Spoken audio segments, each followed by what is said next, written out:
دو چیزیں انسان کی کمزوری کو ظاہر کرتی ہیں، جہاں بولنا ہو وہاں خاموش رہنا، اور جہاں خاموش رہنا ہو وہاں بولنا۔ انسانیت بہت بڑا خزانہ ہے، اسے لباس میں نہیں بلکہ انسان میں تلاش کرو۔ کھانے میں کوئی زہر گھول دے تو اس کا علاج ممکن ہے، مگر کان میں کوئی زہر گھول دے تو اس کا علاج ممکن نہیں۔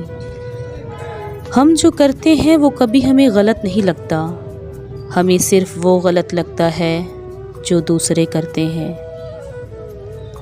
رابعہ بصری فرماتی ہیں، غلطیاں نہیں کریں گے تو پتہ کیسے چلے گا کہ کون کون ہمارے گرنے کا انتظار کر رہا ہے۔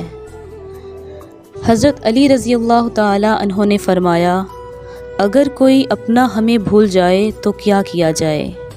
فرمایا، کوئی اپنا ہو تو وہ کبھی بھولتا نہیں، اور جو بھول جائے وہ کبھی اپنا نہیں ہوتا۔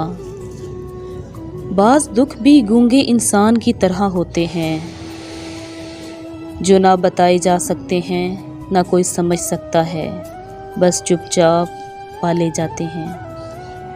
خوش قسمت ہے وہ انسان جس کے لیے کوئی روئے، بد قسمت ہے وہ انسان جس کی وجہ سے کوئی روئے۔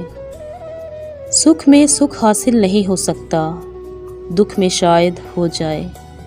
یہی بات سوچ کر میں نے تخت و تاج کو چھوڑ دیا۔ لوگ بدلتے نہیں ہیں، بس ہوتا صرف اتنا ہے کہ یا تو آپ میں ان کی دلچسپی ختم ہو جاتی ہے یا پھر آپ سے زیادہ دلچسپ کوئی مل جاتا ہے۔ تعریف کرنا اور کروانا بھی ایک قسم کا شرک ہے، کیونکہ سب تعریفوں کا مالک اللہ ہے اور سب تعریفیں اللہ کے لیے ہیں۔ رابطے بتا دیتے ہیں کہ دل میں کتنی قدر ہے، کہنے کو تو سبھی اپنے ہوتے ہیں۔ عجیب ہے یہ زندگی، انسان روتے ہوئے آتا ہے اور رلاتے ہوئے چلا جاتا ہے۔ مرد وہ اگر بیٹا ہے تو نعمت ہے، بھائی ہے تو ہمت ہے، شوہر ہے تو تمہارے ایمان کی تکمیل ہے، باپ ہے تو جنت کا دروازہ ہے۔ ان سب رشتوں میں وہ تمہارا محافظ ہے، اس کے علاوہ کوئی اور رشتہ قائم کر کے اس کی بے وفائی کے شکوے کرنے والی لڑکی، غلطی تمہاری ہے۔